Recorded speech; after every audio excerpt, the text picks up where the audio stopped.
Hey, welcome back, family. Welcome to the Monday morning meeting. And we have with us Miss Gray. I am so excited to have her here with us today, a fellow Columbia, South Carolinian. Yes, that is a word because I made it one just now. We are excited to have her with us. She is an author, she is an international speaker. She is also a trauma recovery advocate. So I'm excited to just get into it today. A lot of what people are doing today is getting in their own way. And today we're going to talk about how to move past your past. Let it go. Let it go. All right, Carmen, I'm going to jump right into it. You and I had an opportunity to spend some time at Starbucks. We just so happened to go there and meet. And when you started talking, there was something that jumped out to me, and that's pretty much what our topic will be based off of today. You said to give your inner thoughts permission to be interrupted. And I just got silent. I had to just pause. Can you tell me a little bit more about what you meant by that? Well, we are in conversation all day long, from the time we wake up until the time we go to bed. And 90% of that conversation, that dialogue happens within our own inner voice. So, because we know our voice, we hear our voice all the time. Uh, we trust our voice, whatever we're inputting, whether good, bad, or indifferent. There has to be a point in time where we give ourselves permission to turn that inner chatter off so that there is an interruption of a downpour of wisdom that's greater than what we know, greater than our own inner voice, so that we can then aspire to be greater, to be our best selves. Unfortunately for us, we are wired sometimes to sabotage ourselves, to pump the brakes when it's not necessary. We have a lot of inner self doubt, and that conversation has to be curtailed by simply just stopping to hear a voice that is higher than ours, a dialogue that's greater than ours. And I call that voice the voice of wisdom. Okay. Yeah. So I heard you say just now that sometimes it's what we've said to ourselves. What are your thoughts about it's things that people have poured into us all the way back from parents? Oh, yeah. Oh, yeah. Parents tend to pass on to us their own fears. That's true. And if you think about our natural default, the first words you learn as a child is what? No. No. Yeah. So no is a running dialogue. It needs no explanation. It's a whole sentence by itself. And a lot of times we steer ourselves based on our own limiting self belief and all of that. The mind has to be rewired. The scripture says, let this mind be in you that was also in Christ Jesus. And the key word is let, because God's spirit doesn't override our spirit. But there's also something else. There is wisdom that a lot of times we don't tap into. And in the age that we live in now, it is very prevalent. So I know for me, I try to make sure that my diet consists of people that I admire. I'm going to give a little plug to Mr. Myron Golden. I have him on auto all the time. Same. Over the years, it was Les Brown. It was dialogue from Napoleon Hill, whether it was written or oracle. So you have to allow your mindset to be transformed because it has to be renewed. It has to be. Yeah. Yeah. So you are an advocate for trauma recovery. And we were talking about someone, an encounter that you had had, and you were talking about how trauma travels. Trauma is transgenerational. When you look at that word transgenerational, scientifically, it can be traced 255 years. So that's 255 years of DNA etching that goes from one generation to the next generation to the next generation. And whatever those beliefs are, whatever those DNA traits are, and that's good and bad. So, case in point, in some families, you will find certain strengths, whether it's creative, whether it's organizational, whether it's some families just have a natural gift to excel financially. By the same token, you have some families where there's transgenerational. So within our DNA, there's already a blueprint of design. Whatever that may be, we have the power to change it. We have the power to see what's coming down the pipeline, and we learn from the history of the past.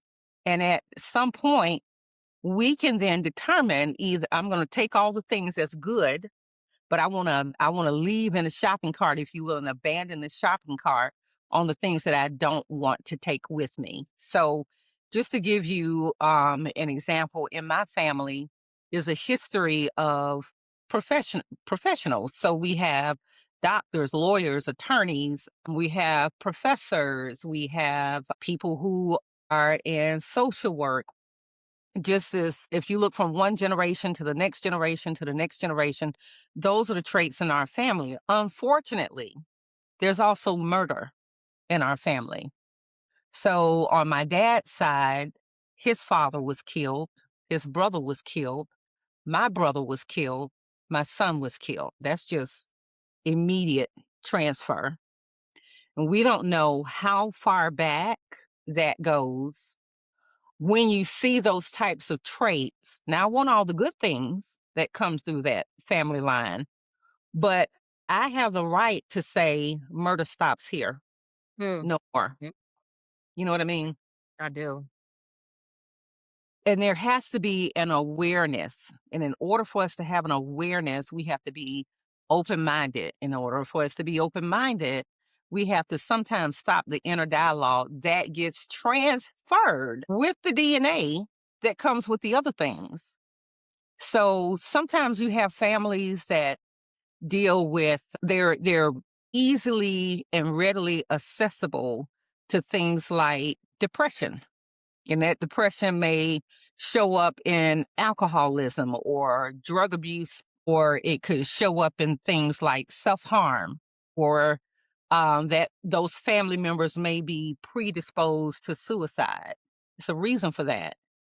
And when you see the pattern that goes into that generational dialogue, you have the right to interrupt that dialogue. You have the right to say no more. And then Mm, there's a responsibility to do the things that's necessary to draw the line in the sand, if you will, to take that responsibility of saying no. But it's hard to know that when you're already shaped by the normalcy of what's normal to your family, which may be taboo to another family. You know what I mean? So we can stop the inner dialogue that gets transferred to us, whatever that looks like, in order to interrupt that preset dialogue, right? Um, where we're able to introduce a new way of thinking, mhm. a new mindset. Yeah, so Imma go back to the trauma piece. I heard you say a shopping cart, and one of the things that you and I were talking about was when trauma travels, it doesn't travel alone, Mm-mm. and it picks up baggage along the way. Yeah, So, yeah, so when you said that to me, I was like, "Man, it just seems like" what's the statement they'll say in South Carolina? "One bad thing after another. I can't right, catch a break." Is it that you can't catch a break? Or is it that whatever happened to you, you're holding on to it, picking up more things along the way? Because I'll tell you, like for me, when my oldest brother passed away, and my brother said that I can talk about anything that's going to bring healing to others. We didn't know about how things affect you mentally. We right, didn't know about going and seeking help. And like you said, there are some things that are in people's families that they're like, oh, well, I'm a whatever your last name is. Mm-hmm. It's like it's a crutch, right? Right. And so, because of that, my brother has struggled to recover from my brother's death. But along with that struggle came other things that were adopted along the way, Right. that baggage you were talking about. Well, it's the same thing. I look at my sister, who was a twin, and from the outside looking in, we can see the struggle. She's in it, so she can't see it. Even though we have these conversations, but here's the thing, I'm going to tell you what is so difficult because it goes against our nature. Healing is difficult. Healing is something that has to be pursued. Mm, And then once you get it, you have to maintain it. Healing comes with responsibility. Responsibility brings accountability. Okay. That accountability then causes you to have to stand in the truth of what that means, which means whatever crutches went with the non healed version of yourself, you no longer have those crutches. So it means that now you have to stand in the responsibility of not just pursuing that space of healing, but literally holding on to it. And I'm gonna tell you why it's hard. When we talk about things that come along the way, there's a scripture where it says that the enemy goes away for a season, right? Think about it. Let me just paint it this way. I look at trauma issues as a person. They go in, they find a house, they set up camp. Maybe they're upstairs in the attic. Maybe they have accessed entry through a back door, whatever the case may be. This house sits in a neighborhood. People don't even know that's living there because it has been so discreet with being in that space. Now, so the gathers up whatever little items, you know, they stock it up in the attic, and for all intents and purposes, as long as that house remains vacant, that sets up space. And in his mind, that is his space. mm, Okay. Now, somebody says this property needs to go on the market. We're going to put a for sale sign on it.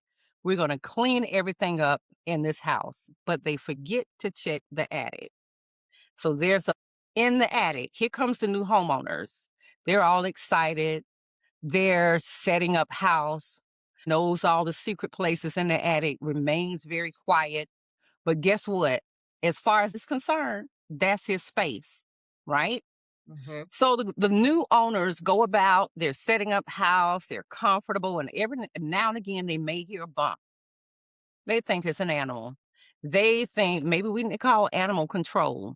Has this entrance and exit and can be in that space undetected for years because it has been there long enough. It knows the house better. That person knows the house better than the current occupants. Well, who's going to fight harder for the property? He may run them out. They may be thinking, oh, the house is haunted. Whatever the case may be, right? Now you got another family comes in. They're still there. And this goes on for a number of years. That will outlive every tenant.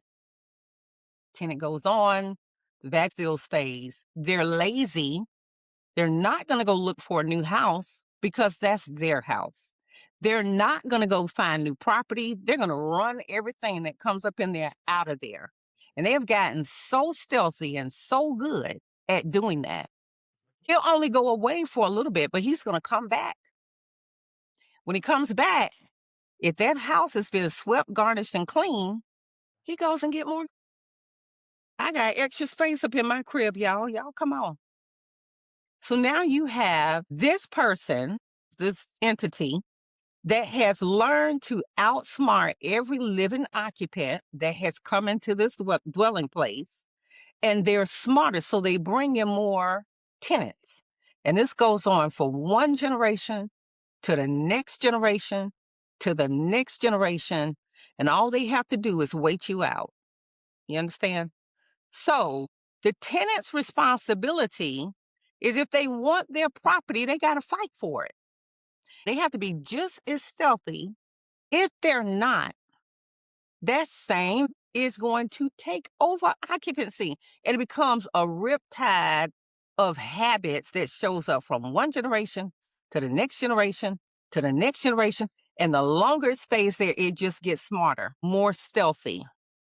But if you look back, there is a pattern. You see what I'm saying? Do. It doesn't change its MO. We're just too lazy sometimes to spot it out and Mhm. deal with it. It's the same thing that has been happening over and over and over again. It just masks as a different person, different situation, but the MO remains the same. Does that make sense? It So does. when it comes to trauma, the trauma is the same MO. It may show up in Auntie Sally a little bit different than it did in Cousin. But if you look at the basic components, it remains the same. Narcissism is a fairly new term that's just been loosely thrown about. Um, it's been given like an ideology of what its personality type looks like. But that thing travels, and you know what people say? Oh, that's just me. That's just the way I am. The way I am. That's just the way I am.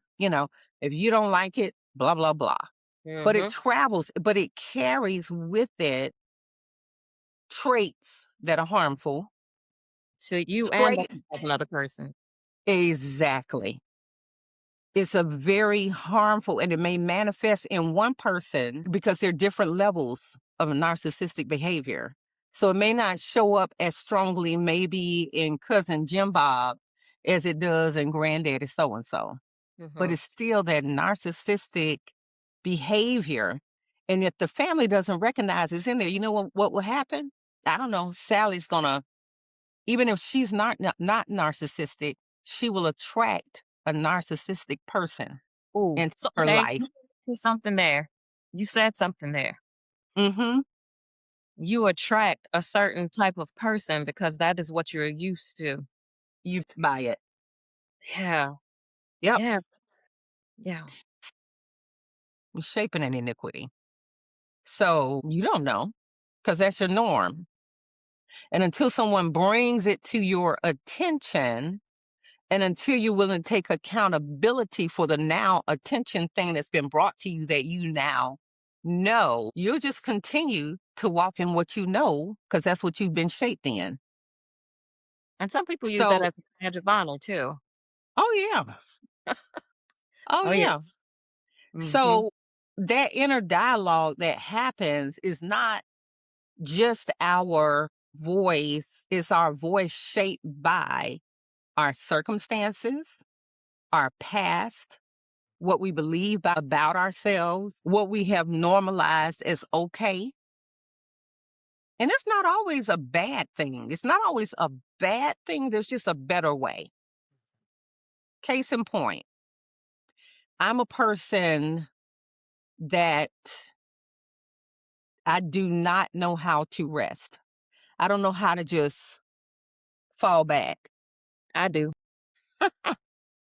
I don't always know how to fall back. I don't always know how to not do. I don't know how to just, my inner dialogue has been rest, Carmen. Everything in me has been fighting against it. And here's what I heard the other day. When we stop, I heard this: rest is a position of power.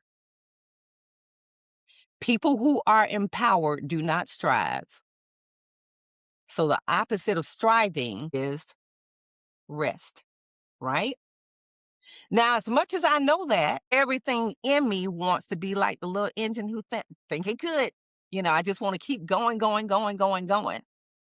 But because in my mind and by the way I was raised, that is the norm. You just keep going. You keep wearing yourself down. You don't have a better quality of life. You don't know how to unplug and just be. You don't, You know what I mean? I do. So I'm having to readdress for me what that looks like to be empowered differently. And that empowerment is to enter into a place of rest. You were talking about that's carried from generation to generation. You actually use your advocacy for trauma recovery through cooking, Right. and you've created a platform, you've created a curriculum. Who cracked my egg? Hmm. Tell me Who about cracked that. my egg? So when everything was quiet, So good, COVID. Carmen. Huh? That's so good because, like, I always was thinking in my head, the egg. Yeah. Who cracked my egg? So that was born out of tragedy, unfortunately. My son was murdered in 2019. And what I did not know about my child was that he was an advocate for positive mental health and drug abuse prevention. I had no idea. I was a working mom. I was going about the nuances of just living life. When Curtis died, it was nothing could have prepared me for that. Mhm. In my mind, I felt like I was responsible suddenly, not just for the loss of my child, but the impact that his life had on our community. Only two high schools. He went to both. So he was well known by most of the students. And we had a student body at that time of about 13,000 kids. And they came to my house, peppered my lawn. They were in the house, they were on the lawn, they were up and down the street, and they were wailing, crying. And one of them asked me, "Who's going to lead us now?" I said, "What do you mean?" They said, "Well, Curtis had this, we had a peer to peer support group. Who's now going to be responsible for that?" And I thought, oh my God. So I asked them, I said, keep the platform. You guys continue to do whatever it is he taught you to do. And from that, from 2019, we went into COVID. And so COVID produced just a mandated quietness. And it was in that quietness that I developed this program, Who Cracked My Egg. And I thought, the language of mental health recovery has to be so simplified that is universal. Well, universally, anyone understands an egg. Doesn't matter what culture, doesn't matter your level of wealth and or poverty. We all know what an egg is like. Yeah. And what I didn't want to do was dumbify the message to the point where the essence of the message, no matter how life cracks you, something beautiful can come from what remains.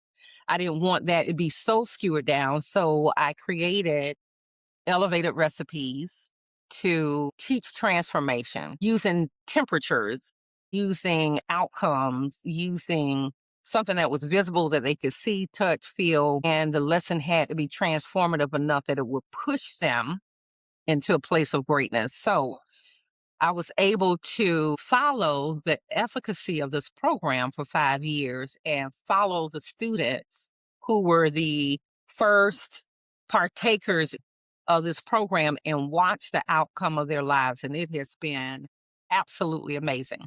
The program, ironically, was designed for students 12 through 19, but it was first administered to my board of directors who found it very beneficial. And so it does transfer not just for children, but it can be used by any group, military, local municipalities. It can be used by any group. Mm. And the message remains the same. It doesn't matter how life cracks you, something beautiful can come from what remains. And the premise of that message is based on the fact that once the shell becomes cracked, that shell represents our outer protection. Yeah. The crack represents trauma of any nature, whatever that looks like. Mhm. If you're a child, it may be bullying. If you're an adult, it could be going through divorce after so many years. Whatever it is, it's very traumatic, right? Whatever happens to that outer shell now has to be reconstituted, because if it's not, then the inner components of that egg becomes contaminated. So when adults or when children don't know how to transition something that is now fractured or broken.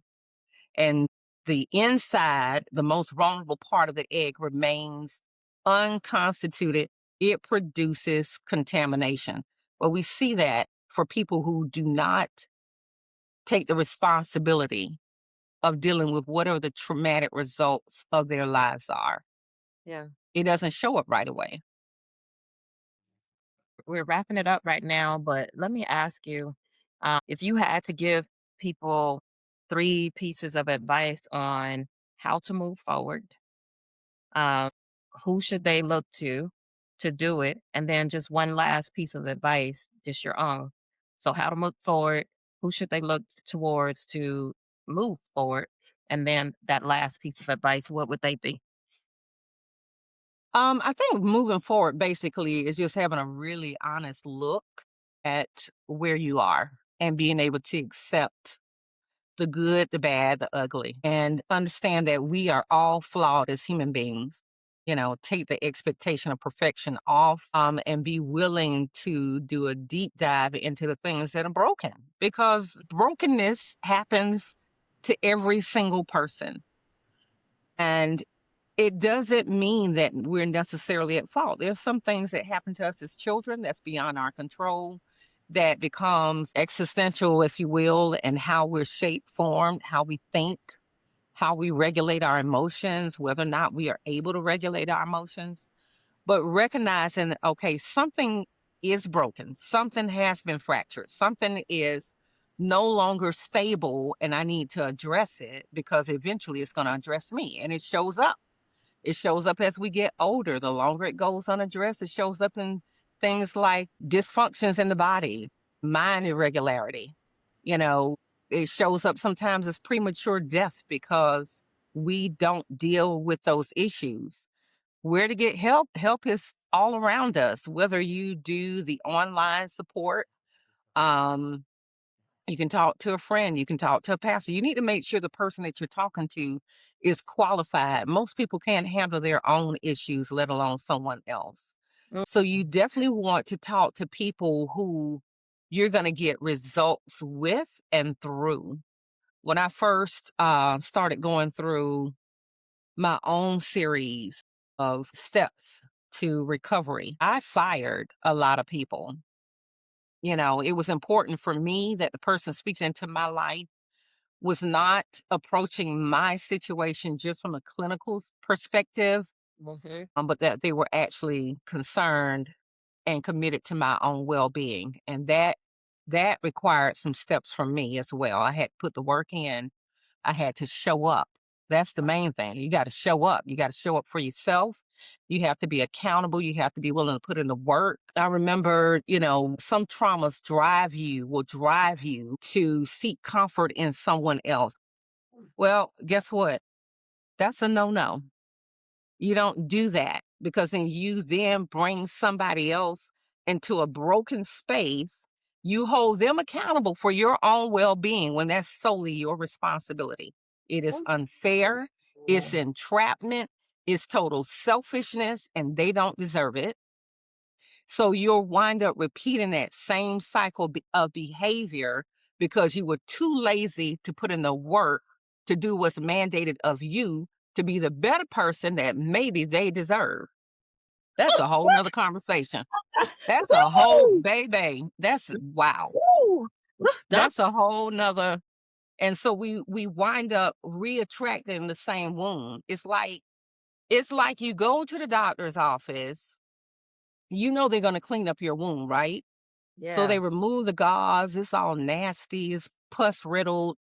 They put the salve on it, and then they take the same gauze to put back on top of what's trying to heal. And you say, wait, wait, wait, wait, doctor, wait, wait, wait. That's dirty. But that's what we do when we're healing. We want to take the same nasty, oh, I put the salve on it. So I'm gonna reapply the same nasty gauze. No, it doesn't work like that. So a lot of times we have step on ourselves, but we expect better outcomes when we didn't want to put in the work to be well. That's a Ooh, conversation for a whole nother that time. is. Yeah, that's a whole different. So, who, in terms of resources, you need to find someone who can hold you accountable to the who you want to become, not to the who that you are, because you're already acquainted with that person.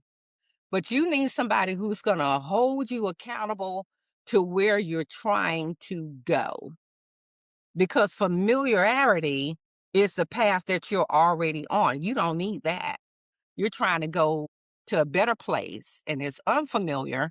And so sometimes we shrink back, but you need somebody who's going to push the good in you out of you until it manifests into the person you're trying to get to. Ooh, Carmen Gray, on that note, I can't wait to go back and watch this. You have dropped some gems today, and I appreciate it. I know that our listeners are going to appreciate it. Thank you so much, and do believe there will be a part two. Y'all, happy Monday. And I hope this Monday morning meeting was worth your time. And you know what? If it wasn't, it's because you chose for it not to be. There was something in there for everyone. And don't forget that somebody out there needs you. And the only way that you can be used is to be whole. So in order to become whole, you need to give your inner thoughts permission to be interrupted. Until next time, I'll see you next Monday. We're out of here.